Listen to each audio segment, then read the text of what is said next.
I welcome you all to ISPR. I'll be giving you a opening statement and a brief presentation on the ongoing situation. I am joined here with my colleagues from Pakistan Air Force, AVM Aurangzeb, and Admiral Rabnawaz from Pakistan Navy. And after I am done with my part, then AVM Aurangzeb will give you briefly the air picture, and then we will take your question and answers. I'll give you first a rundown of briefly our understanding of the Pahalgam incident. If you see that the location of the site, that the Pahalgam, it is from the tip of the Badori Bulge. The crow distance is 108 kilometers. And the ground distance is more than 200 kilometers. This is in context to the allegation that it was the terrorists, the people who were the perpetrators, they came across from the Pakistani side. So I just want to tell you that how deep inside the illegally occupied in Jammu and Kashmir, this location of the site. If you see the map, the area, it is quite a hilly terrain. If you can show the terrain and open this slide. So if you see this, it's quite a hilly terrain. And the place where it happened, it's about 5.3 kilometers from the roadhead, another 1 to 2 kilometers from the police station. And this is either jeepable or on horseback that the people reach over there. So if you go to the next slide, you will see the first investigation report. It says that the incident culminated at about 14:20 hours, and the FIR has been filed at 14:30 hours. So after the incident finished, within 10 minutes, the police was there. It went there, it investigated, it went back, and then it filed the first investigation report. And the distance of travel is, one side is around about 30 minutes. So I don't think that it's humanly possible to do that. And if you see the contents of the FIR, the relevant part, we have highlighted it for you, it says that the people, the handlers were across the border. So they, within this 10 minutes, they concluded, and they found out in the investigation that whoever did it, from where he was being handled, it says there were indiscriminate firing, and so that is what it's trying to say. So this is all. Once we say that we have not seen any shred of evidence that how this evidence has been produced. So in this evidence there are so many holes and leaks that there is a lot of red flags and questions.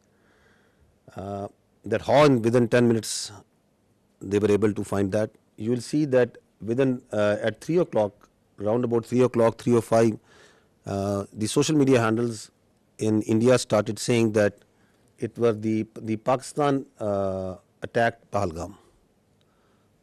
So they were absolutely sure that what happened. Where is that evidence? We are till now today saying that okay, you knew at 3 o'clock that Pakistan attacked Pahalgam. Where is it? From where it's coming? That at 3:30, it was Pakistan everywhere. Why it's important to say it again and again, and even today, is that this is the basis, the very flimsy basis, the very concocted basis on which today we are seeing the military situation that is going on right now, on the basis of which the innocent children, women, elderly and civilians are being killed. This is that basis. Now, if you go ahead, what is the people of the valley in Kashmir, what is the people all across India saying about it?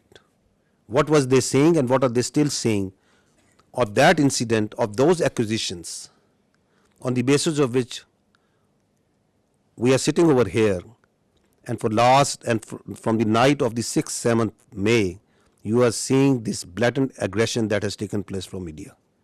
What is the reality of that? Why it's important that we recall this? It's because of these questions, these very valid questions, this criticism that is coming from inside India to divert attention from that, because they don't have any answers to this. What they do? They attack Pakistan. So that the whole attention of their domestic public, all this criticism is diverted to something else. And as we will see, as you must have seen, that before doing that, they gag the complete media. They ban the thousands of Twitter handles and social media sites. They ban all sort of digital media that is operating inside Pakistan, so that their public only listens to what they are telling them. You don't have any answers to why it happened, how it happened, who did it. You don't have any evidence. So what you do, you open up the military front. Is it the first time that India is doing this? That creating or using a terror incident for political purpose, for domestic political objectives? No, there is a history to it. Let's recall this incident that happened in 2000, quarter of a century ago, in Chatti Singhpura. Listen to the general officer commanding there at that time. So once we question what they are saying now, there is a history to it of killing innocent people for their political objectives, pinning blame on Pakistan, covering it up by further killing innocent Kashmiris and Muslims and posing them as terrorists. Go to the next slide and listen to the truth of Pulwama by the governor of Kashmir at that time, the Indian Kashmir at that time. Is it something different? It's the same playbook. That is why we say that this drama of this mantra of cross-border terrorism from Pakistan, of these jihadi organizations supported by Pakistan, this concocted allegations, and then basis of that, you start going into military posturing and military action. This must stop now. And that is why the government of Pakistan very rightly said that if you have any evidence, put it front to an independent, neutral commission and let them examine it. Nobody gives you the authority to become the judge, jury and executioner. And that's what exactly India is doing right now. What Indians started doing, because this has also a linkage of that hubristic, that aggressive mindset that you see right now at play in Indo-Pakistan, in South Asia and in the world right now by the India.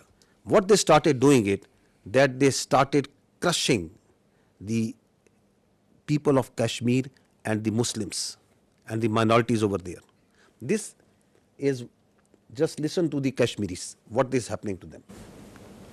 ये जो India वाले हैं, मैं कहती हूँ इनको तो इनके सीनों में दिल है ही नहीं ना.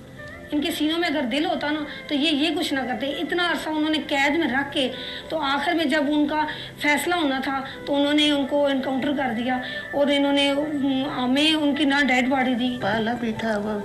What we are telling you over here, that this is what they do. Kashmiris, people who inadvertently crossed line of control, on different pretexts, they hold these Pakistanis, these Kashmiris, in different prisons, in locations, and then torture them, then kill them, and then pose them as infiltrators, as terrorists. This is the story of a minor boy who crossed into Kashmir years ago. They kept him in jail, then killed him in a fake encounter. And this is the family of that child who is telling the story. This is how they frame and concoct evidence for these so-called acts. इधर ही बाहर ही खेलता था. माँ ने बहुत मुश्किल दिन गुजारे. उनकी आँख नजर भी चली गई थी रो रो के. तो बस जब कोई इधर कोई आता था उनको मिलने के लिए कहते ज़िया मुस्तफ़ा की कोई खबर है, नहीं है। हम यही कहते थे कि वो आएगा, इंशाल्लाह ज़रूर आएगा। कहती थी कि मैं देख के मर जाऊँ तो फिर कोई अफसोस नहीं है। मेरी वालिदा मोहतरमा उसके इंतज़ार में वो वफ़ात पा गई, और इसी तरह से हमारे बड़े भाई, 2 बड़े भाई फौत हुए उसके इंतज़ार में। हमारा वो प्यारा बच्चा वो इस तरह से मार दिया, जेल से बाहर निकाल के ऐसे फर्जी नाम दे के कि उसको पता नहीं कौन सी जंगलात का पता था, उसको क्या पता था जालिमो तुम्हारे वो जेल में है, जेल से कैसे कोई बंदा रब्ता कर सकता है। This boy in October 2013, this minor was taken into Indian custody and they killed him in October 21 on the charges of being a terrorist. What they did after Pahalgam, opened up the same playbook. So this is on 24th of April, 2 days after Pahalgam, we saw that the Indian media reported a fake encounter that 2 terrorists from the Pakistani side, they were infiltrating and they were killed. Look at their bodies, these so-called terrorists. They are 2 citizens more than 50 years old from a divided village, 2 Pakistani citizens from the Pakistani side of Kashmir. Clean shoes, shining moccasins, pistol and a planted gun and a planted pistol. And these are the terrorists that are going across in an area which is a border which is infested with military forces all over. And once the media went to their village and to ask the truth, listen to what the villagers tell about it. आसानियाँ हो गया है, ये 2 हमारे बुजुर्ग भाई ये सदियों से यहाँ रह रहे हैं, इनका बाप दादा यहाँ का रहने वाला है। आलूसी के करीब ये गांव है, कहीं मालूम पशु गुम हो जाता है, आलूसी के करीब उनको ढूंढने के लिए गए, इंडिया आर्मी ने शहीद कर दिए, वो मार के कहते हैं कि ये दहशतगर्द है और दहशतगर्द ये नहीं है। हमारे 2 भाई इंडियन आर्मी ने इनको शहीद कर दिया है। वो गाँव के ज़ईफ़ुल उम्र थे, तकरीबन उनकी 50-60 साल उम्र थी, और उन्होंने रिपोर्ट में डाल दिया कि ये पाकिस्तान के दहशतगर्द थे। दहशतगर्द नहीं थे, वो ज़ईफ़ुल उम्र थे। एक का नाम मलिक फारूक और दूसरे का नाम मोहम्मद नंबरदार, जो कभी नहीं पाए जाते हैं कि अरसा दराज से यहाँ रहते हैं, और इंडियन आर्मी ने फायर करके उनको हलाक कर दिया। मेरे 2 भाई अपना माल मवेशी ढूंढने के लिए एलओसी लाइन के करीब गए तो इंडियन आर्मी वालों ने फायर करके दोनों को शहीद कर दिया। What I want to bring to your notice is this: you as independent journalists, please go and find the facts. These are the facts. You pick innocent people, you murder them, the army sits and tells them these are terrorists. They do it on daily basis. That these are these the terrorists that the Pakistan is sending across? They are innocent people. And on basis of that, you ratchet up concocted lies, a story, and you put it out in the media, in international media. You blame Pakistan. You don't provide any evidence, and then you say we will attack. This is exactly what they have done. Okay, that this terror plot was made by this and this. These are the mosques, and you attack mosques, the places of worship, right under the eyes of the international community. The fact of the matter is, yes, there is terrorism. There is terrorism that's happening in Pakistan on daily basis. And who is sponsoring it? It's India. I'll give you the facts of this Indian sponsored and abetted terrorism in Pakistan. First, listen to what their leaders, their political and military leaders, this is open source. This is available to you. Everyone is listening and saying, and they are openly saying and jumping that we are going to do insurrectionist movement inside Balochistan. We will support them. We need to fund them. There are people who they were funded and they are telling, yes, we were supported them. They have networks of people who they train them, they supply them weapons. There are terror camps actually inside India who are supporting, who are fueling this terrorism which is going on in Pakistan.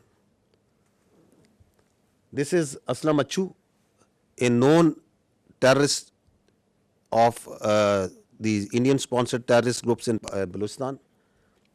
He's lying in a bed in India once he got sick. This is the spokesperson of the Baloch Liberation Army. Once the Jafar Express, this horrendous terrorist act happened where innocent civilians were killed in the train Where was he? He was being taken by the Indian media, and he's glorifying that act of a defunct, internationally recognized terrorist organization. Where is he sitting? Which country's media is glorifying this terrorist act? Now look at this way of this video that once the Jafar Express happened, this is a video that was shot exactly at the time when the train was blown up by the terrorists. Where was this video given? From where it was aired first time on the electronic media? India. Attack took place at around 1 p.m. when the train passed through the Bolan Pass. Big news coming in from Pakistan. So that video tells you that the Baloch terrorist groups made a video, and who is the one who is airing it? The Indian media. Who is supporting that and celebrating and glorifying that terrorist act? Indian media. This is the evidence that we put in January of 24, the Foreign Office of Pakistan. We have credible evidence of the links between Indian agents and the assassination of two Pakistani nationals on Pakistani soil. These are killings for hire cases. Indian agents use technology and safe havens on foreign soil to commit assassinations in Pakistan. An Indian agent, Yogesh Kumar, orchestrated the assassination. We have documentary, financial and forensic evidence of the involvement of the two Indian agents who masterminded these assassinations. Are they only involved in Pakistan? No, they are involved elsewhere also. They are involved in Canada also. They are involved elsewhere in the other countries also. You must have heard it again and again, but just to understand that why they are doing this, what they are doing right now, is because they don't want the world to ask these questions. You yourself support terrorism. You yourself mastermind terrorism. You yourself execute transnational killings. And at the same time, without any evidence, you concoct stories,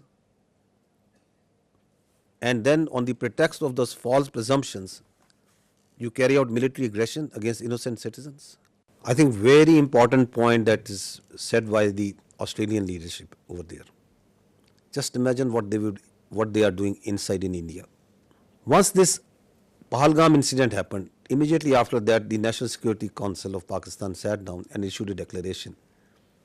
What did they say in that declaration? One part of it, it says that the Indian attempts to inject volatility in the environment along Pakistan's eastern border is aimed at distracting Pakistan's counter-terrorism efforts. Because one of the objectives of this incident is to provide space to the terrorists sponsored by India who are operating along in the western part of the country, whether it's Fitna al-Khawarij or the terrorist groups operating in Balochistan. Because the government of Pakistan, its armed forces, security agencies are on daily basis tightening the noose against this Indian sponsored terrorism. So one of the objectives is to distract and divert the security agencies, the armed forces, from these counter-terrorist operations. We know it because we have credible intelligence that as this incident happened, in the same time frame, instructions were issued, passed to all the terrorist cells, all the terrorist organizations sponsored and abetted by India to amp their activities in Pakistan, to increase the terrorist acts in Pakistan. And on the night of 25th, 26th April, post Pahalgam, the largest tashkeel of the Fitna al-Khawarij in the history, it attempted to infiltrate across Afghanistan. More than 100. And 71 of them were killed. Because they came in a hurry, because they were being pushed by the Indian intelligence agencies to go across and do terrorist acts in Pakistan. You can see this engagement and the results of that over here. The largest tashkeel. Now this is again on 25th of April, post Pahalgam, a terrorist was nabbed in the town of Jhelum in Punjab, Pakistan, and from the material, from his forensic of his mobile, a lot of information came out that he was working on behalf of the military intelligence of India. A terrorist being directly funded, sponsored, trained, and doing terrorist activity inside Pakistan for Indian military intelligence. I'll just show you one or two audios in which he is talking with his Indian military intelligence officials, their officers who are telling him what to do. So he is talking to an Indian Major Sandeep.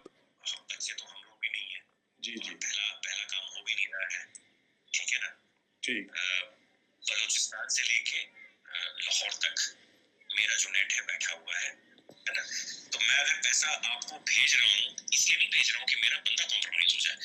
आप कभी direct अपने account में पैसा नहीं लेंगे, पहली चीज ये आपके लिए भी क्या कहते हैं, मैं एक डायरेक्शन डेटिंग लेके 10,000 रुपए यहाँ के मैं आपको इसलिए भेज रहा हूँ क्योंकि मुझको पता है कि कितने अमाउंट को डालने से ISI या आपके यहाँ की एजेंसी या आपकी साइबर विंग हो गई, ठीक है ना, या आपका पुलिस डिपार्टमेंट हो गया या एनफोर्समेंट डायरेक्टरेट हो गई आपकी, वो उस चीज को मद्देनजर नहीं लेगी। समझ गया, ठीक है ना।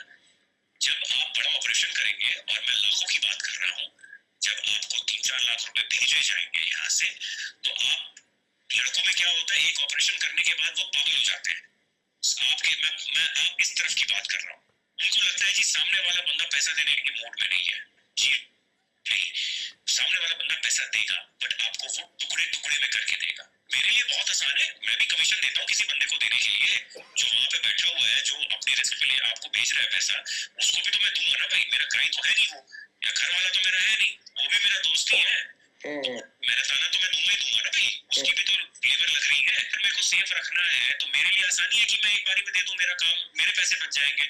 बट मैं आप लोगों की सेफ्टी को मद्देनजर रखते हुए उसको 2-3-4 हिस्सों में बांट करके आपको देता हूँ, अकाउंट में नहीं, अलग अलग अकाउंट के अंदर। हम फ्यूचर में भी जब आप ऑपरेशन देंगे तो मैं आपको पैसे दूंगा। तो इस तरीके से जब चलेंगे आप पेशेंटली, तो हम लंबा चलेंगे। देखिए मैं 1-2 दिन के लिए नहीं हूँ यहाँ पे, मैं आने वाले काफी सालों के लिए यहाँ पे हूँ। इसी ऑपरेशन के साथ आपका मेरा साथ और काम खत्म हो जाएगा। हम ऐसा करें कि आप भी बोले कि हाँ अभी किसी बंदे। So what is he telling them? He's telling them, I am running, that we, the military intelligence of India, are running a terror network, not here, we are running it from Lahore to Balochistan, all over Pakistan. He's telling him that we are here since years and we are going to be here for years. That's not that I am doing it for one off. You are just one of my many that I am recruiting and I am going to pay. And what's he telling him? He is telling him the intricacies of terror financing. He is a serving major of Indian Army. So who is doing terrorism in Pakistan? This is just one Indian cell. And he is telling them that I can give you millions, I can give you lakhs. Just imagine how much they must be paying to Fitna al-Khawarij, how much they must be paying to the terrorist groups whom they are running in Balochistan. Not millions, billions. This is the reality.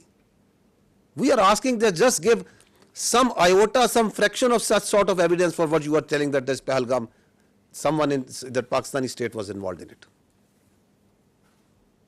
You don't have any evidence. The same way, you have no evidence that Pakistan is attacking for last 48 hours at multiple locations inside India. You just concoct stories. I think this time has come to ask the real questions, the better questions, that the Indian government needs to stop living in cinema and theatrics, and they need to come out of fiction. They need to stop creating fiction. This is reality. This is happening. There are there are cells that these people are putting bombs, planting bombs, killing innocent.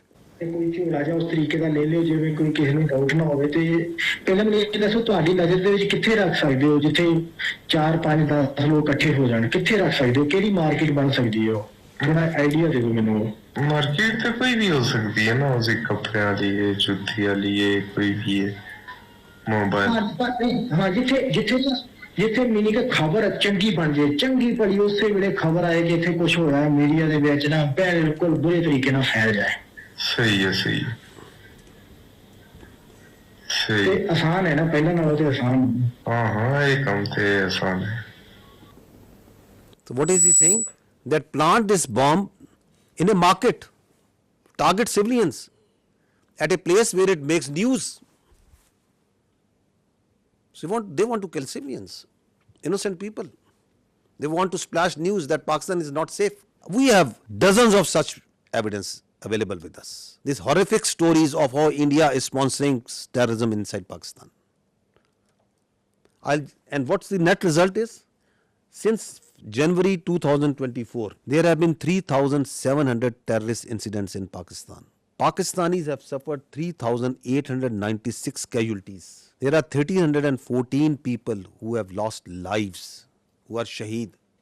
There are more than 2,500 who have lost their limbs, who are injured, maimed for life. So is the blood of the Pakistanis cheaper? And is this justifiable? Is this all kosher? This is not terrorism? What is this? All being sponsored, abetted, done, controlled, planned by India.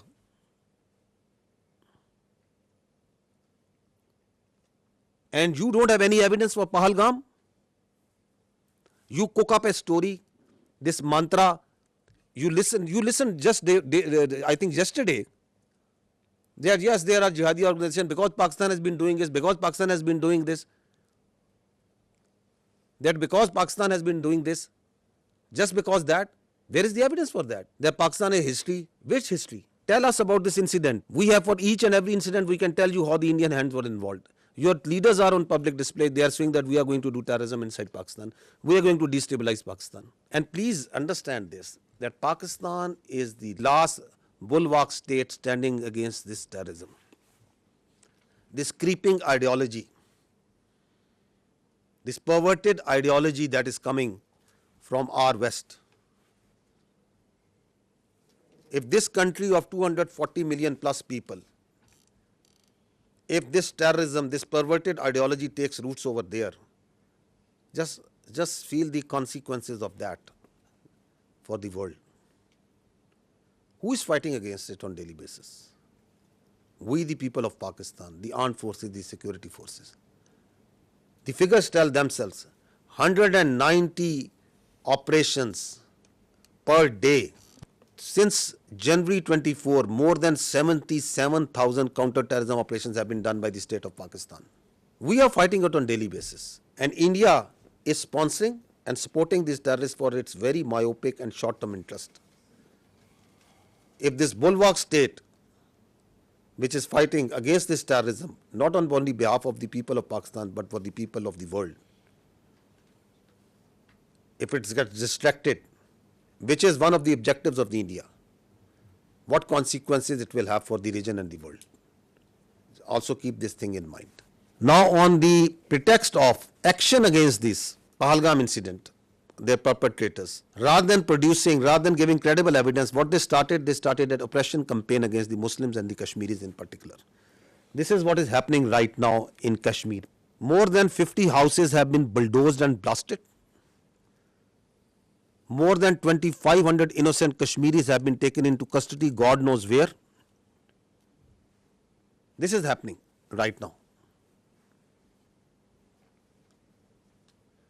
This is their counter-terrorism operations that is going on.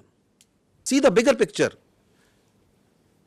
The Indians want you to zoom in and just ask you and on that this is happening, this is happening. This is what's actually happening behind all this dirt that they are doing right now.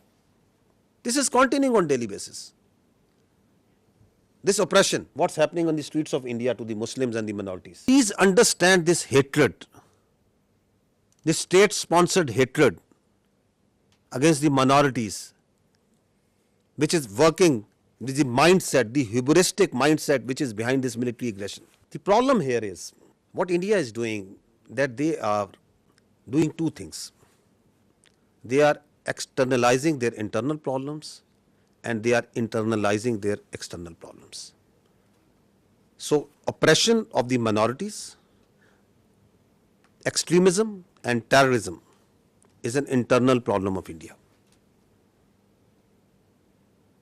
rather than addressing that, rather than addressing this oppression, this extremism, this rising Hindutva within India, rather than addressing it, they are, this internal problem, they are externalizing it by putting blames on Pakistan and other countries, that this terrorism and this extremism is being exported from here. It is not. It is their internal extremism and oppression, day in, day out, 24 hours, that the minorities, that the Muslims, that the Kashmiris, that the Sikhs and others are facing there. You need to address it at home. Please don't externalize it. And Kashmir, ladies and gentlemen, is an external problem. It is an internationally recognized disputed territory between two countries, with the decision to be made by the people of Kashmir. But you are internalizing it by putting more than 700,000 troops over there, by doing oppression over there, by changing its demography, by changing its status. So this is the main issue that is at hand. You try to put their mouths shut. Listen to this boy. That on 24th April, what he said and then what happened to this journalist. He's a journalist in Kashmir. And next day he has been picked up. God knows where he is. Now listen to this girl. She is a social media influencer. What happened to her? She is just saying that why all these terror incidents happen in the time when the BJP government is in power. You shut down the all digital media that is coming from Pakistan or independent news agencies. You shut down the X and the other social media platforms because you don't have the capacity, you don't have the patience, you don't have the morality to listen to the truth. This is what's happening. This is why this aggression. So what they did was, after this Pahalgam happened, and we have seen briefly what actually is the truth of this Pahalgam, which they don't want to talk, because they don't have any answer to it. So let's go into the military part. Why? So that there is a diversion, there is a strategic diversion, and everybody is focused on the day-to-day activities. Like what happened in Pulwama, who did Pulwama, why it happened. Nobody would. Let's go for the military action. We will not allow this to happen.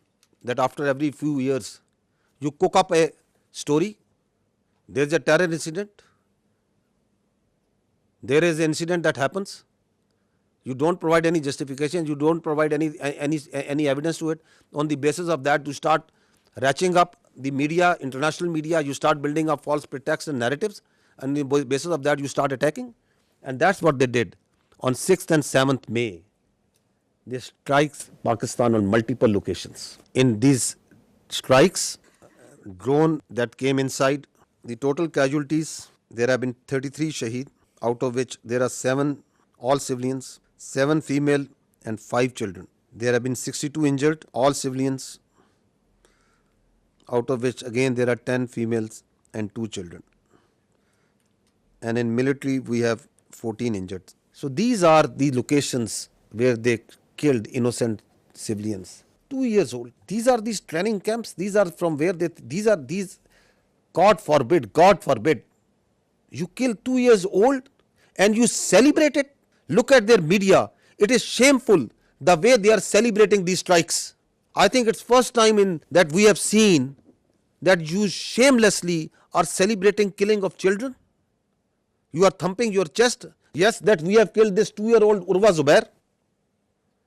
And you are calling it a great national victory. 3 years old Hawa Bibi. 4 years old. Another 4 years old. Another 5 years old. This 7-year-old boy. 12-year-old. This girl. This small baby. This is what happened on 6th and 7th of May. Please remember this when you talk about what's happening on ground and when you ask us that what Pakistan is going to do. Please remember these pictures. I ask you again, I request you to remember these pictures. They are in the conscience of the people of Pakistan and the state of Pakistan. India has killed innocent children on false pretexts, and they are thumping their chest. They are celebrating this killing of innocent. This is what they did to the mosques, to the places of worship. See the desecration of our Holy Quran. This is Murid Ke. This is the mosque that they bombed. See the Holy Quran. Tell me, please tell me, which religion allows this? Which humanity allows this? Which UN convention allows this? Which Geneva Convention allows this? Which human rights allow this? And you celebrate it? And you say we have done a great deed to the Indian people and we have done a great deed to the world peace by taking out mosques, by taking out innocent children, by desecrating Holy Quran. This is Bahawalpur. They came on the night of 6th and 7th. They killed the innocent children. They desecrated the Holy Quran. This is what they did. Once they came, our proud Air Force took them on. They came in large numbers. 5 of their aircraft was shot down. 3 Rafales, 1 MiG-29, 1 Su-30, 1 large combat UAV, multiple smaller UAVs. On the line of control, the Indians opened fire all along, indiscriminate fire, specifically targeting the civilians living on the Pakistan side of Kashmir. Specifically targeting the civilian populations. We have responded. We are continuously responding to this aggression. And we are only targeting the Indian military posts. We are being very careful because Pakistan, the state and its people and its armed forces do not believe in targeting innocent civilians. We have neither the culture nor our religion allow nor our morality allow that we target innocent people, that we target holy places. And I will show you the evidence that how precisely we are targeting only their military posts. So this is their brigade headquarters. This is their post. So we are targeting exactly from where the fire is coming on Pakistan. Only the military targeting. We are just showing you some parts of it.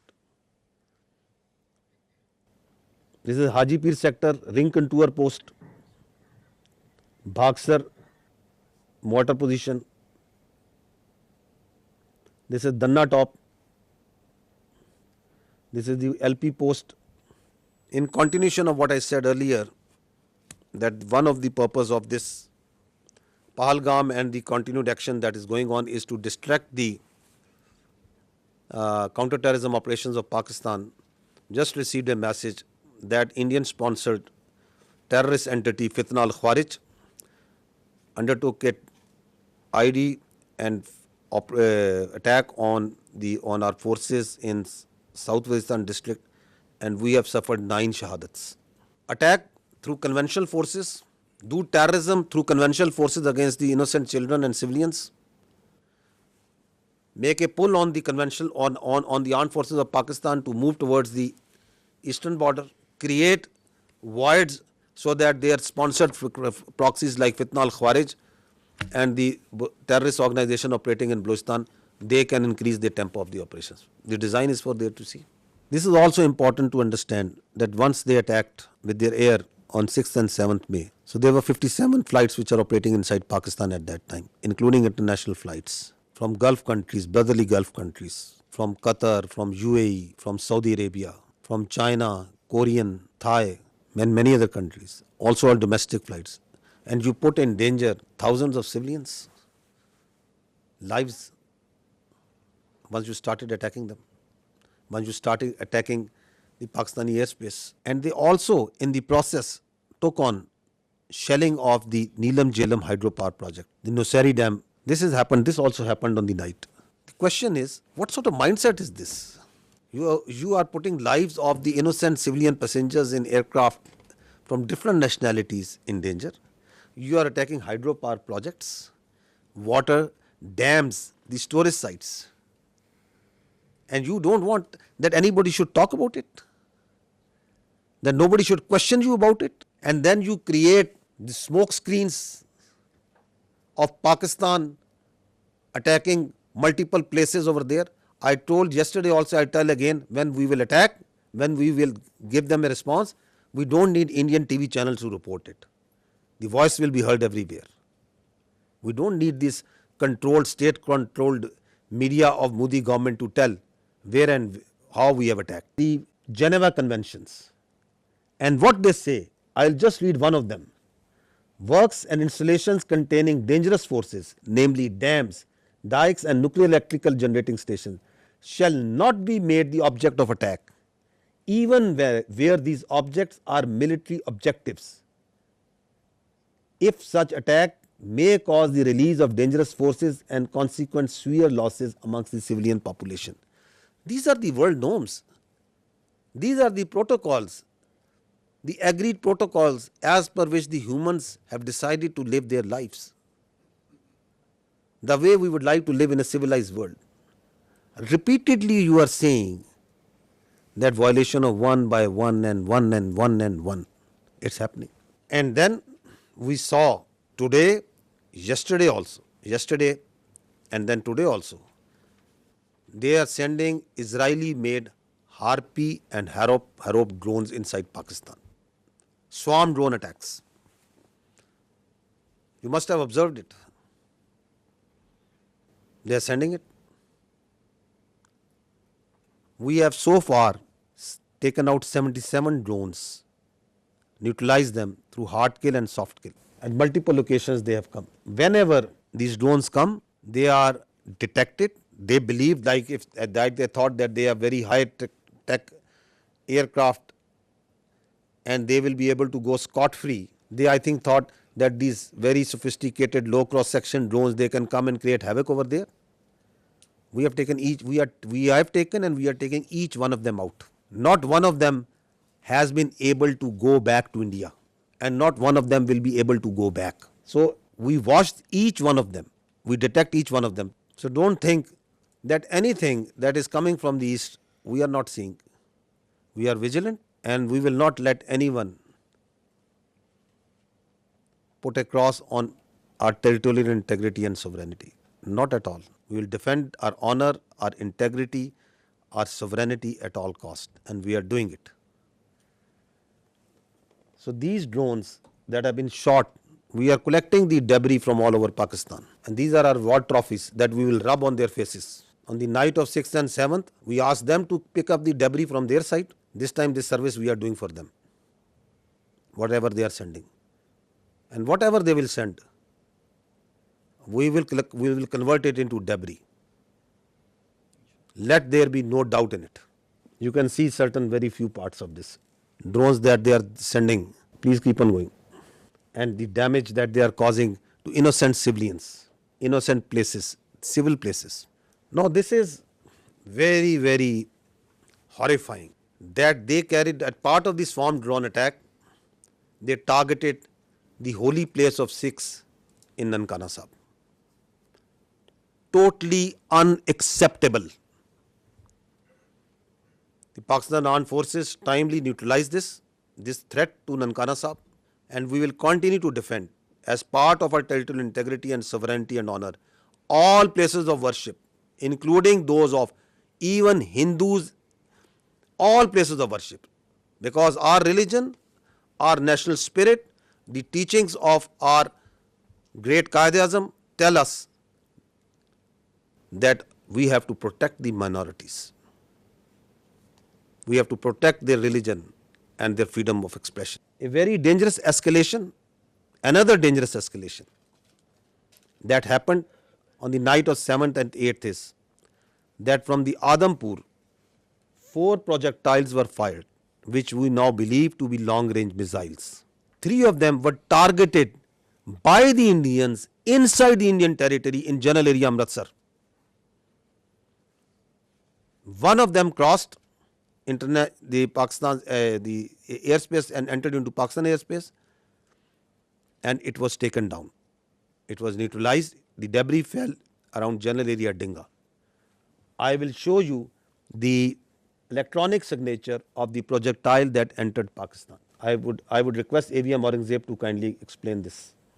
Ladies and gentlemen, these are high-speed projectiles that went higher in the upper atmosphere and then came back.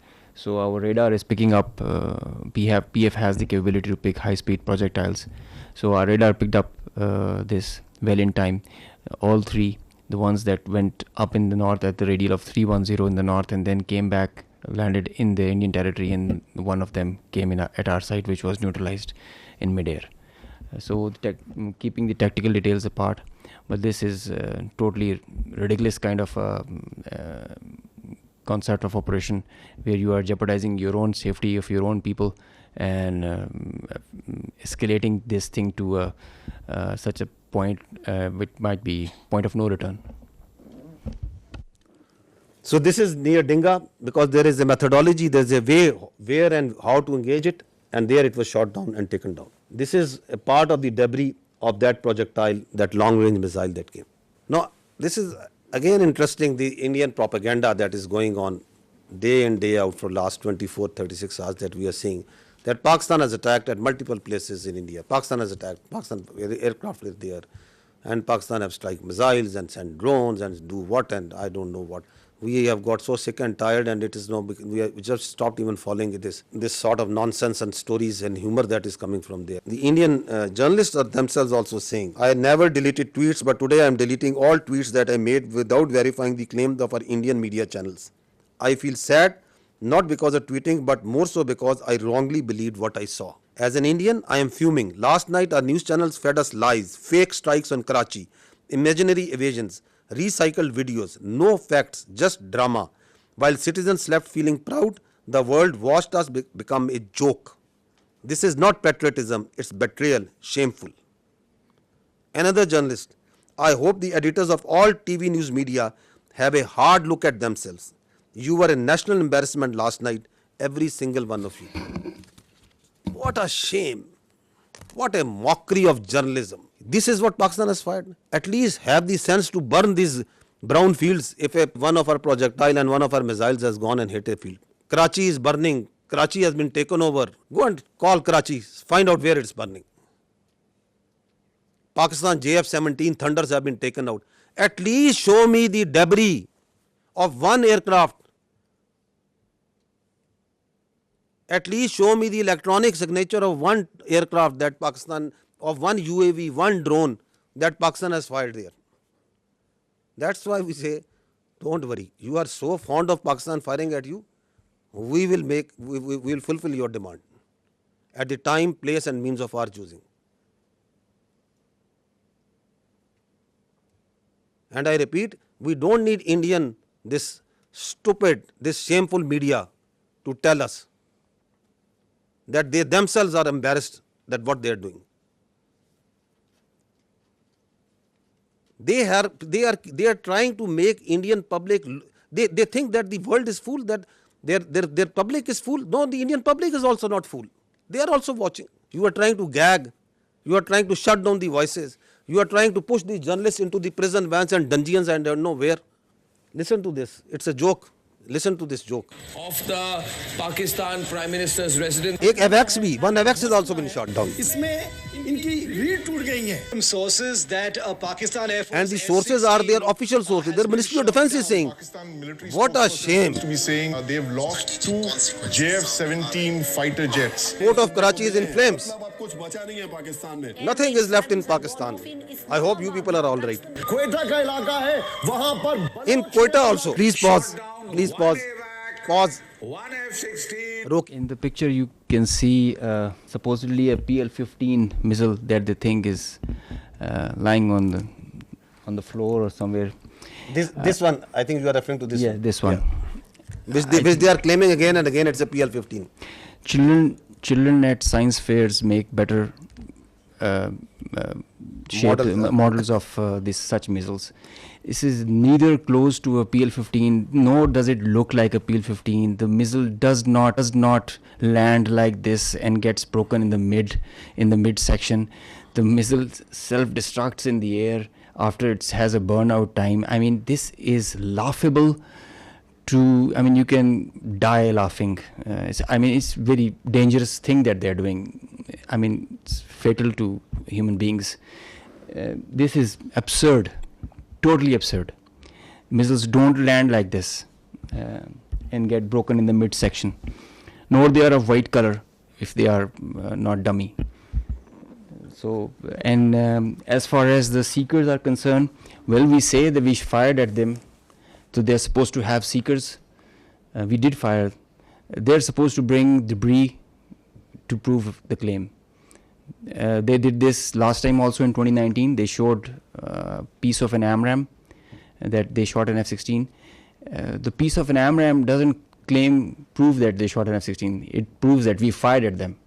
Some part of the aircraft proves that they got the better of it.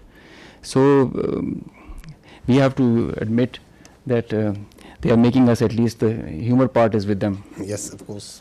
No, they actually they live in movies. I must give credit. They have a very good theatre. They have very good this Bollywood, but that's not the reality. You have to grow out. Please stop living in Bollywood. This sort of war they can keep on fighting for next many days. They think that this is war, that whatever comes to your mind you start claiming. Why they are doing it? What's the sense of doing this? Because your face has been blackened on night of 6th and 7th May, because we shot down your aircraft, your so-called very high technology aircraft that you were having, and you thought you can get away with it. And then once you didn't want to send your manned aircraft, you sent your unmanned drones, and we took each one of them out. Your face is being rubbed. You are frustrated. We can feel your frustration. We can feel your anger. Starting from 22nd April, you couldn't provide a shred of evidence. Nobody believes in your concocted story. Everyone knows that you are lying. And then you kill citizens, civilians, innocents. You kill children. Your lie is getting clearer for everyone to see. Your cruelty, your hubristic mindset is getting clearer. Your extremism, your anger is getting clearer. So you have to satisfy, and the people inside your country, starting from 22nd April, they are asking you, what have you done? Who are these people? Why there is this security failure? Because you have no answer to them? No, you concoct stories. We have taken down F-16. Karachi is burning. Quetta is burning. Prime Minister of Pakistan has been taken to a safe location. This, that, whatever comes to your mind. Is this a joke going on? These are two states. Their lives of hundreds of millions of people, thousands of millions of people at stake. The world peace is at stake. And this is what you are feeding. This is the war frenzy you are making. You watch their TV and they are showing that there are sirens going on, civil defense raids going on. So you want to create war hysteria? This is another point that I want to highlight, that we request the international media to fact check before buying their stories. This is just a very fresh story about someone who was leading the prayer, the funeral prayer of the people who died in one of the unfortunate place in this 6th, 7th, one of the mosques that was taken out. And the Indians started planting that this person who was leading is brother of someone whom they claim. You people are much more informed than me on this. Huh? So they started saying, no, listen to this. It's again sad that how people fall prey to these cooked up stories. So this is the British High Commissioner in UK. Now he is showing, the Indian High Commissioner in UK, he is showing this man and claiming him to be brother of this person. So at least match your notes. Your High Commissioner in UK is saying that this man is leading the prayers. Your media is saying he has died. So before you cook up a story, I would request our dear friends, whoever is writing the script over there, of these fiction book that they are writing, that at least match the notes amongst yourself. You have to say once something, you have to back it up with fact and evidence. Now this man who was actually leading the prayers, whom the High Commissioner of the Indian High Commissioner is saying that he is the brother, what is he telling? Who is he? This man is Hafiz Abdur Rauf and he is telling who am I? मुझे बड़ी ही शदीद तकलीफ़ है और रंज भी है कि बग़ैर किसी तस्दीक के, बग़ैर किसी तहकीक के मेरे बारे में इतनी बड़ी बड़ी बातें और बैनुल-अक़वामी चीज़ें बयान कर दी हिंदुस्तान ने और उनके मीडिया ने, जो बिल्कुल ही मुज़क्का ख़ेज़ है और जिसका हक़ाइक़ से क़तन कोई ताल्लुक़ नहीं है। मेरी ज़िंदगी सबके सामने है। मेरे माँ बाप उस्ताद थे, मैं ख़ुद तालीम दोस्त आदमी हूँ। मैंने पहले कॉलेज में पढ़ा, स्कूल में पढ़ा और बेहतरीन मेरी एजुकेशन रही। So this man is a local politician. This is his, he belongs to a political party also. This is his date of birth. He has a son, he has 3 daughters, and that's simply what the man is. He is not his brother, not at all. And he's saying that I have come to know through international media, saying that I am the brother of that person. I'm trying to tell you is that even if their high commissioners are telling you something, even if their ministries are telling you something, please fact check it. Don't fall prey to their misinformation, disinformation, because they live in their own cocoons, in their own bubble, in which they believe every lie that is fed to them. India has become a disinformation, misinformation churning machine, and the only thing that can counter this is fact and reality. Again, unfortunate part that even reputed journalists like Barkha Dutt, whom people tend to believe what they are reporting on their social media. Breaking: a Pakistani pilot is in Indian custody. More details awaited. India thwarts multiple missiles and drone attacks by Pakistan on Jammu Pathankot, and so many others. So once their persons position of authority inside India, like their high commissioners, like their spokespersons, they'll tell you lies after lies, then perhaps they are not at fault, but it's responsibility of a good journalist to fact check. Why we are requesting you this? Because once this process, this thing, this conflict that is going on, India is going to put lot of lies, fabricate lies, keep on feeding it to you, media, international media, on hourly, on minute by minute basis. Please fact check it. So she is a responsible journalist, Barkha Dutt, but she also fell prey to this bundle of lies that is coming from them. And then people listen to her and journalists like them, and then they start believing. More such examples of lies and lies and lies. More lies. We just wanted to give you the total of the drones that we have shot down so far is 77. These are at multiple places. This collection process of these war trophies is going on. Now, I would say that what they are playing right now on their media, this is phantom defense. Again, this is what they have taken out a page from the history. That was in 2016. US journalists must be remembering that after Uri incident, they came out with a phantom strike. Their DGMO and their officers came and they started claiming that we have gone inside Pakistan and we have done this and that, and we checked and there was nothing. Absolutely nothing that has happened. And they claimed it. They still claim it. Like the way Abhinandan, the pilot we captured, they shot down 2 aircraft and they awarded him with one of their gallantry awards. Because they don't want to face the reality. So, from the following that model of phantom strike, now we see phantom defense. That Pakistan has attacked multiple places and we have defended. Great, we have done great job, okay.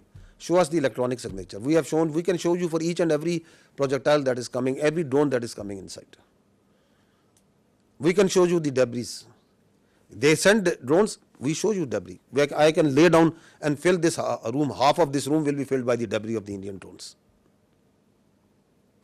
Because we don't lie. If we had casualties, we took the media, international media, to each and every place where they struck. We don't lie, we don't hide. So this is it. And if your air defense is so strong that you have taken out each and every missile and every drone, I'll ask you just one question. On night of 6th and 7th, once you shamelessly attacked holy places, the mosques, you attacked the innocent civilians. You came out with all your numbers in the air. Your whole air defense was lit up. You came at the time and place of your choosing. And after you have released weapons, only after that, once our air force struck back, why couldn't you take just one of our missiles? You were well prepared. That is the birth. And now once you call this phantom defense, then everything is going up and everything is being neutralized. Have some common sense, my dears, at that side before you start conjuring up stories. So far, 33 Pakistani Shaheed, 62 injured. That's the cost that we have paid. And I'll tell you, I've told you before, each and every drop of blood is in our conscience, in the conscience of these armed forces, the people and the state of Pakistan. You can't get away with it. Thank you. Auzubillahi minash shaitanir rajeem. Bismillahir Rahmanir Rahim. Ladies and gentlemen, I am the Deputy Chief Air Operations. On behalf of the Chief, ladies and gentlemen, I am the Deputy Chief Air Operations. On behalf of the Chief of the Air Staff and the whole Pakistan Air Force, I would like to avail this opportunity to first of all thank Allah, the Almighty, and dedicate this historic face-off to the Pakistani nation for their trust and faith in the armed forces. Very special thanks to the military leadership for their foresight and all-out support by the Chief of the Army Staff, and especially to the Chief of the Air Staff for his guidance, strategic vision, and the direction that he gave to the Air Force to create history like this. He really led from the front. He was involved all the way during this operation, spearheaded it, choreographed it. We call it the new art of war. This BVR fight of a couple of dozens up to 70 from their side, about 40, crossing 100, is the first ever in the history of aviation. It is going to be taught as a textbook case and a study and a reference material in the aerial combat history. I will distill some tactical details for you because they impact on the larger strategy, and run through very quickly so as to bring you all up to speed on what happened and how did it happen. This is the Indian side, this is the Pakistani side. We had some gaps in the north, center, south, and AEW just to support it. And the IF fighters started an initial build-up that was picked up from the north and the center across IB at 0010 hours. And by that time, PAF had initiated its response within 2 minutes. By 0012, our response was activated. The IF started to get their fighters get airborne in large numbers. By the time it has come to 12:30, we were pretty sure that this is going to be the day and the time to knock some sense into these guys once again. So we commenced our multi-domain operations, the pride and joy and the new concept of war that we have. This is the picture that's getting jumbled up. We have huge number of IF fighters that are stacked up in azimuth and in vertical all across, and the PF DCA response is in position. The complete package, when it gets into shape, it is on 4 axes, and we perceive that they will have 4 incisions just to embroil.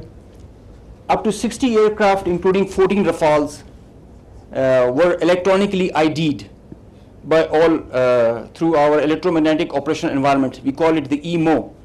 So by the time they were in air, we had sorted out and contracted all fighters and accounted for. The 60 number, that augmented to 72 through their scrambles that kept on coming just to reinforce and supplement and to saturate the air defense. They thought they could do that for the Pakistani ADGE, air defense ground environment. The complete DCA package response by Pakistani side was also there. We had 42 high-tech aircraft on our side, and the strategy was to have force concentration in our selected AOR and fight at our own strength. PF fighters ensured Pakistan's air sovereignty, and because of that, we first rerouted all civilian traffic that was about to go from Lahore, Islamabad, and this area, because we thought that this is going to be the hot plate. So we wanted safety for all the civil airliners.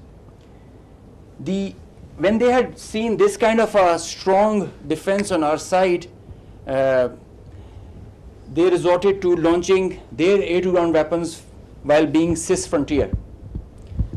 And as soon as they had launched the weapons, we could ID that instantly. And the Chief of the Air Staff, as I mentioned, he was in the COC. He has been there for a couple of nights. I have seen him there. So when I said that he spearheaded and he led from the front, he really did that. And he changed the contract. We were given the rules of engagement first to deter. And as soon as this thing happened, we changed our rules of the game in the air from deter to assure kill, deny own loss. PF strategy changed. We had a plan. We thought that Indians, the last time they said that they would have Rafales and they could have created any difference. So we targeted their center of gravity and the Rafales. That's why you see good numbers for that. We would have had more numbers, but we showed restraint. Ladies and gentlemen, the thing about this whole playtime was this thing lasted for more than an hour. With so many large number of aircraft, so many large number of aircraft on both sides, with so many grinds, and the flow of the BVR, the modern warfare has changed so much that the long stick, the employment is if you don't shoot, you get shot. So that is why the art was to employ them optimally, and that was a big challenge for us. That is why I say that it has never happened before. These are the locations with the range bearing, electronic ID that we think that we are sure that we have shot. A MiG-29 was shot 8 miles from LOC, bearing 243 20 nautical miles from Srinagar.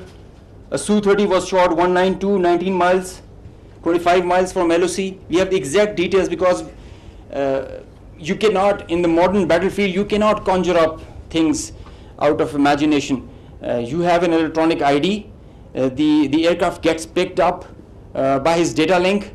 As soon as you put on your radar, you show yourself, and nobody can hide, nobody can deny that. A Rafale was shot 54 miles from LOC in Srinagar. So you can have all these details. We have exact range bearings because and when you employ your weapon, you know exactly when the missile is getting active, when it is getting and the blip is disappearing, which is verified as you get down for the debrief. So none of the claims have any fat in them. So they are pretty clear, pretty concise, pretty accurate. And I have a audio from a Rafale formation that I will share. The call sign is Godzilla. As soon as those animals are extinct, so this one also got extinct. Please play.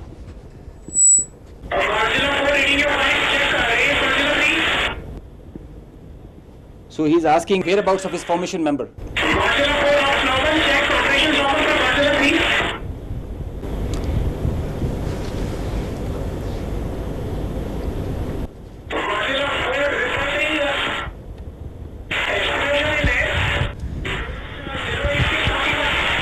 So the formation knows, his leader knows that his number, one of his flight member is not there. They have an RT. This is the original RT that that they are exchanging, and they're asking about his position. He's giving his own operations as fine, but he claims that I've seen an explosion in the air. And I will share this detail. It's a long RT that we have. If we can hear one RT of one formation member, we can hear all of them in panic and in distress. So the idea was to just to prize you guys and to share with you how complicated this was, how this example can be taken not to do when you know that the adversary has the long stick. But I must say that it is not the equipment that matters all the time. It is the training, it is the leadership that gives you the direction and the ownership that it shows. That's what matters. And the training, the operational competence that the whole formation has.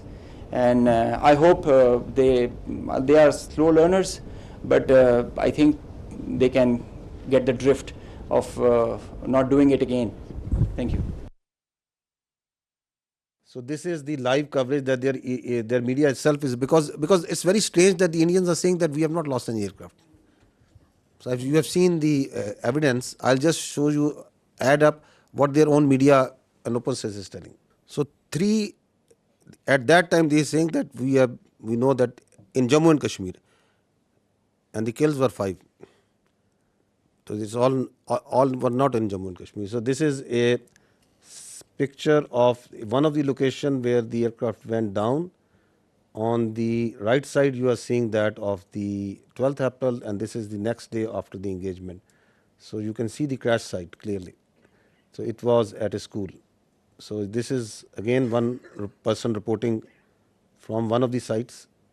They have, I think, yet to even acknowledge what they lost in 2019. So we are not much worried that they are not acknowledging.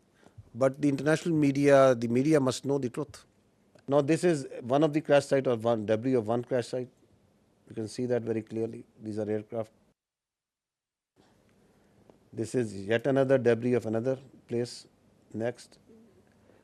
So this is, you can see the tail number of one of the Rafale. You can see it clearly, that is lying. Though that tail, which was at one time was on an aircraft, is now on ground, detached. This is again, this engine was one part of one Rafale at one time, now it is on ground burning. The Indians may say that we have not lost everything, but fortunately I think for the world we are living in 21st century, it is not 18th century. Everything leaves a mark. So this is again, you can see again from the Rafale, and that is lying on ground. Indian soldiers killed. The information minister said about 40 to 50 earlier this week. The defense minister has told us about 25. What is the latest official figure from the army? So we don't have any confirmed figure on the casualties, because we can give you confirmed that Alhamdulillah there has been not till now a single combat casualty of any soldier on the Pakistani side. There are injuries, but not any shahadat on our side. We understand from the observation that we are having of the posts and the military installations that are being targeted, that severe damage has occurred to them. I have shown you some visuals also of that. But we don't have any confirmation on any figure. All these numbers that you are listing, they emerge in the media because of the local environment that is on the Kashmir side, line of control, and this side and that side. So we also hear those because people talk, there are journalists, there are local people reporting. But unlike the Indians, we are always very careful with our facts. So I will not give you anything which I don't have factual substantiation. That so many drones we have shot down. If I say 77, that means 77 drones have been shot down. If we say 5 aircraft have been shot down, that means 5 aircraft have been shot down. We substantiate everything with facts. So we also hear this chatter of numbers. So the chatter is there. It's always there because the people talk. There are dead bodies. There are funerals. There are ambulances moving. There is everything that's going on. But I don't work on assumptions and on chatter. We'll give you the facts when we have the facts. You said that 77 drones were shot down. Some of them. I'm sorry to say, I'm saying neutralized, because some have been soft kill, some have been hard kill. We in military use this word shot very conveniently. No, I'm sorry. It is 77 have been neutralized. Yes, neutralized, and you said some of them in Rawalpindi, right? Yeah. So how come they entered Pakistani territory so deeply before they were neutralized? I am happy that I have an expert on my right side. Shooting down a UAV, a loitering munition, or a killer drone, it has its own dynamics. There is a hard way of killing it, a hard kill and a soft kill. Most preferred is a soft kill.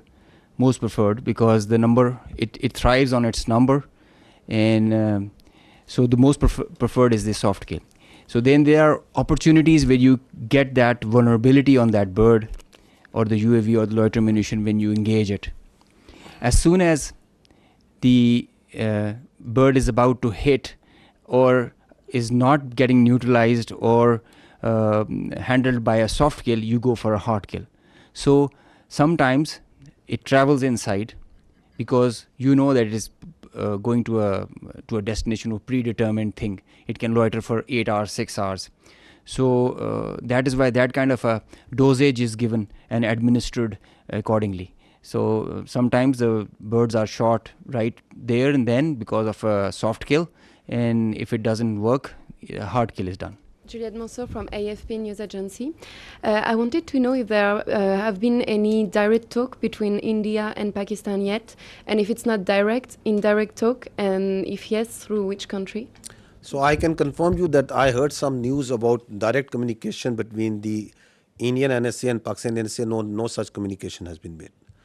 And as far as indirect, I think you'll get a better answer from the Ministry of Foreign Affairs, because all this diplomatic initiative is being spearheaded by them. Xinhua News Agency.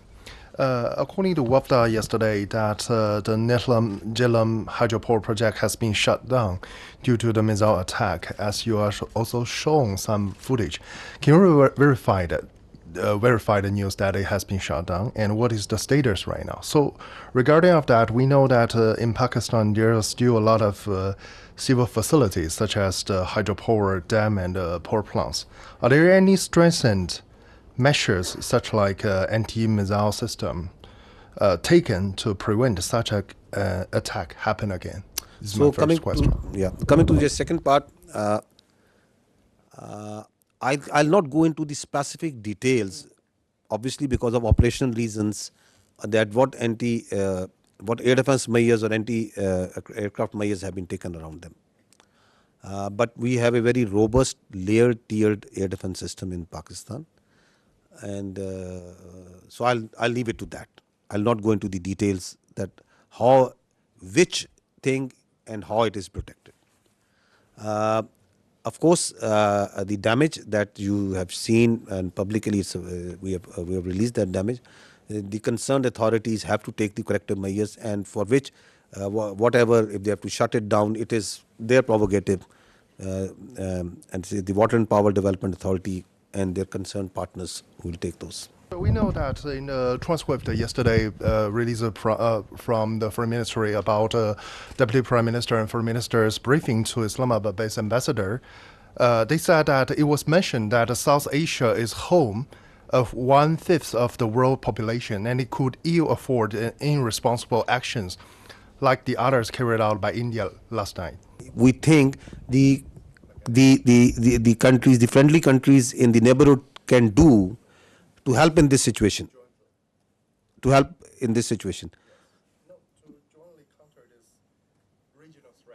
jointly counter this regional threat. I think the first thing is to put some sense into these people who have this hubristic mindset.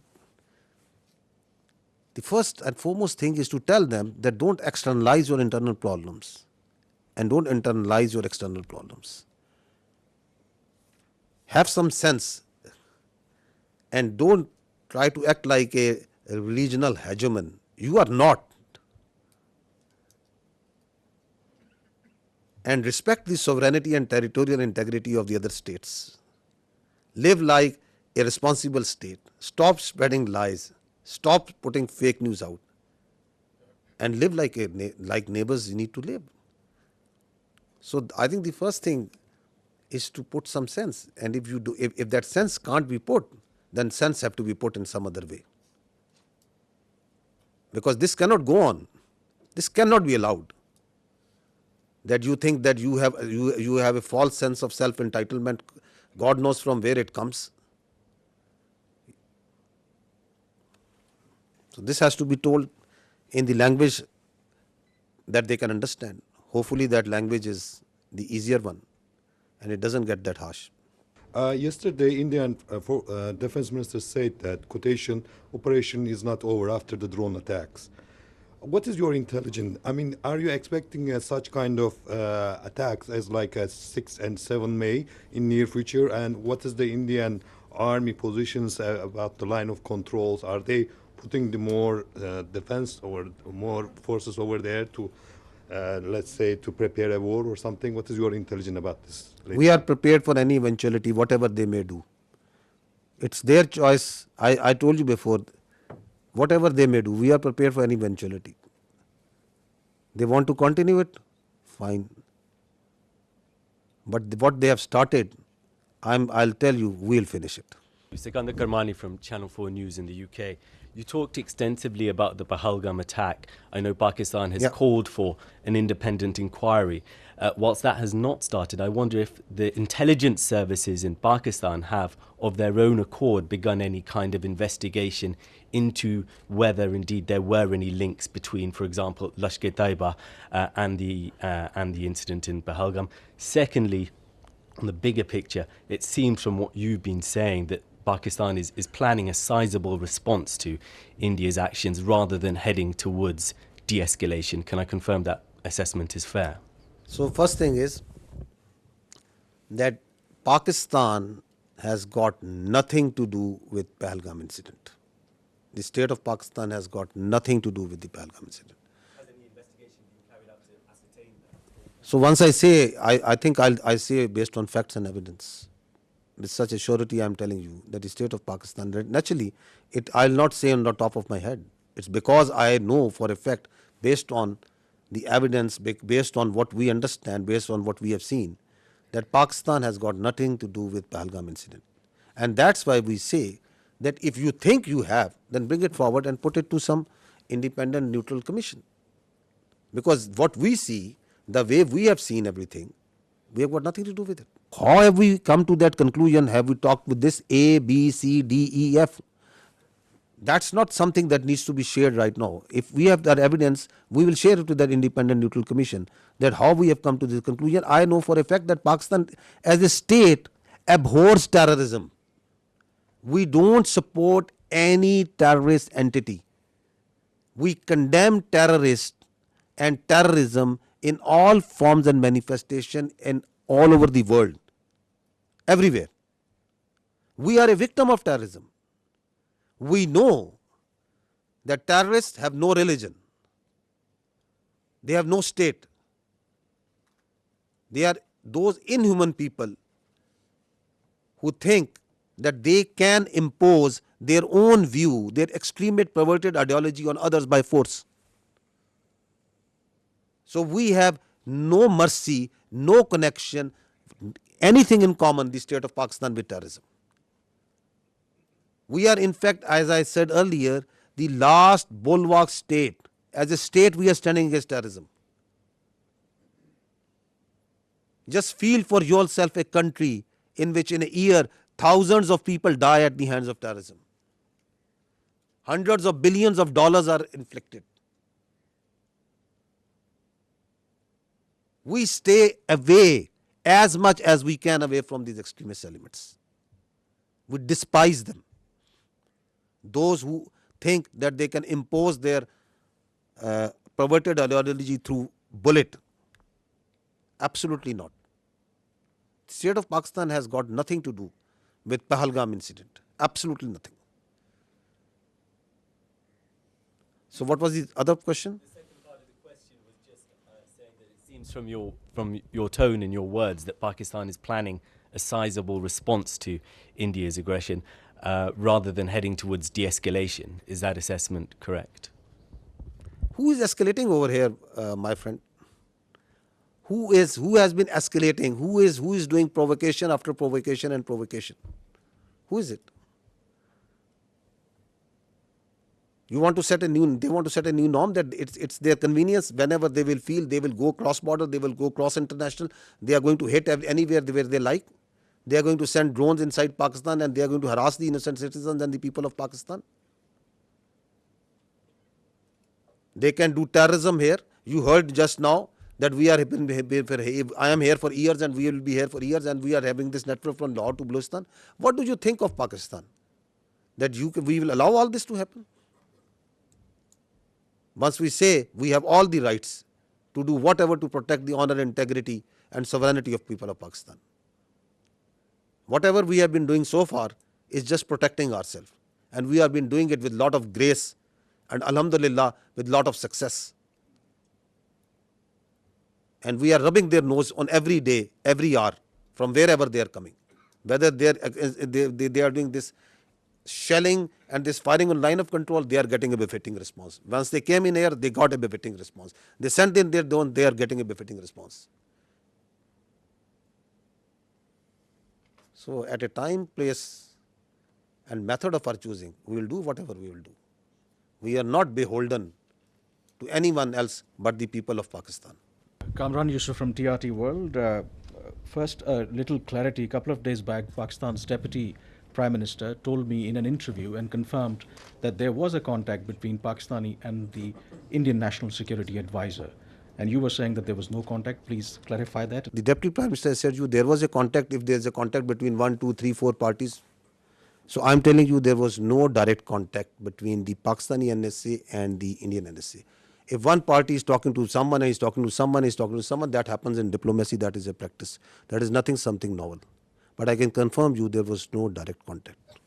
About the air defense of Pakistan, when you see the ingress routes for fighter jets and they are trying to avoid certain areas, this means that this air defense is pretty effective.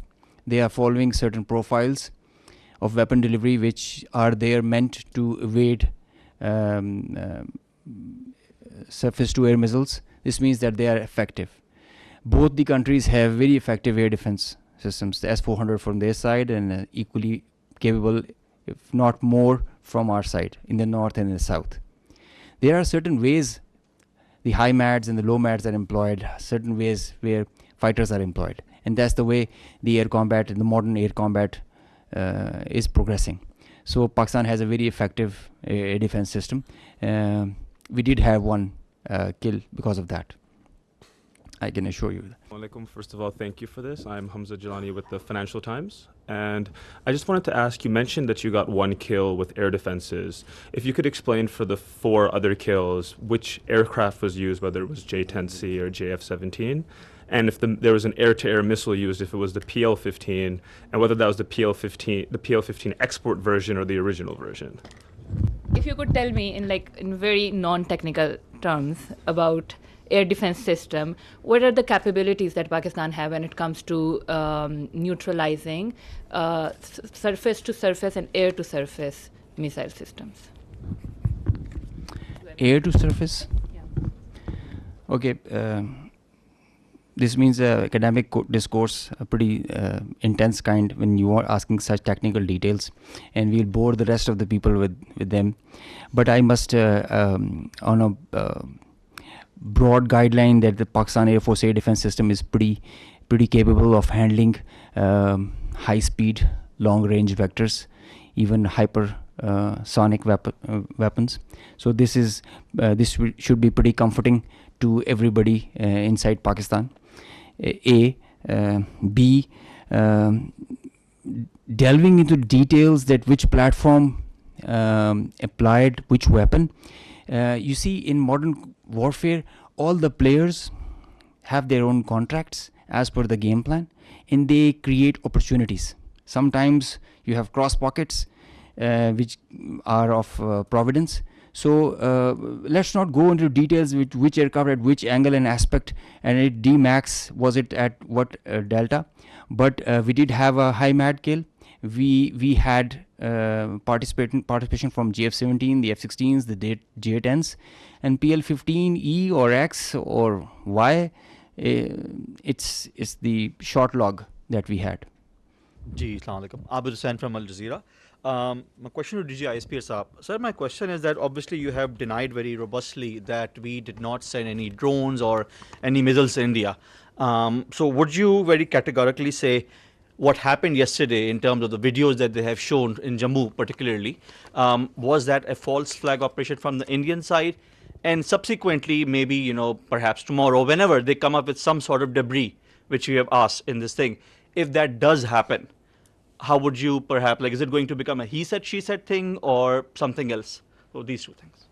If we had sent anything, it will leave a electronic signature, one. We have all the records of the airspace, that what goes there and what goes from here to there and what comes from there to here, and it's all timestamped. So we are pretty confident once we say that nothing went from here. And as far as they are concerned, we don't give much damn and credence to whatever they say. So whatever they are saying on Pahalgam, whatever they are saying about these mosques and places of worship where they say there are terror camps and there was some training, whatever they are saying about that Pakistan yesterday, the havoc that they had caused to Pakistan yesterday, how many aircraft they have taken it out, whatever they are saying that what we have launched over there. So I've just shown you their High Commissioner, a very responsible person, is telling that this man, who is he, falsely calling someone who is someone else is someone else. And then the same media who is telling you stories, they have already declared him dead. So who to believe over there? What to believe? You said that we are not escalating, but how does Pakistan military see the next steps on the escalation ladder? And do you foresee any ramp-offs in this process? Escalation ladder, it is always unpredictable. Could any of us have predicted that Indians would launch a phantom defense last night and start claiming that Pakistan has attacked India at 15 locations? Or you could have predicted about 2 days ago that after 2 days India would say that they have taken out the Karachi port and it's burning. With such a belligerent who can come out with any story, who has no morality, could you predict that they could go and they will try to knock out one of the holiest places of Sikhs, who are part of the majority of whom live in India and they are their citizens, Nankana Sahib, that they would plan such a thing? Could you predict that they will themselves target their own citizens and their own places and do in Amritsar with missiles? Can you predict that? You are asking me to predict that how I am going to behave? You want all the rationality and all the logic and all the cold responses from Pakistan, and you think that they have all the room to play and whatever they won't like to do? Nobody can predict. Sarah Hassan from Voice of America. There's a fear among the public.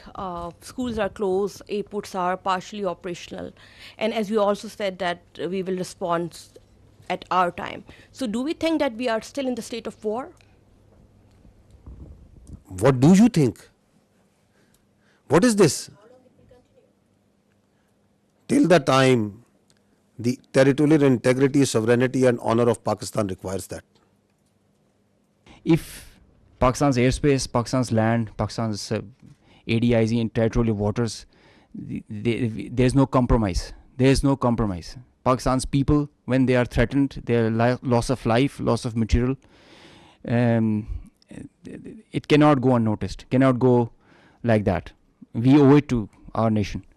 And the pride and the trust the Pakistani nation has on our armed forces, we have always upheld it at all cost.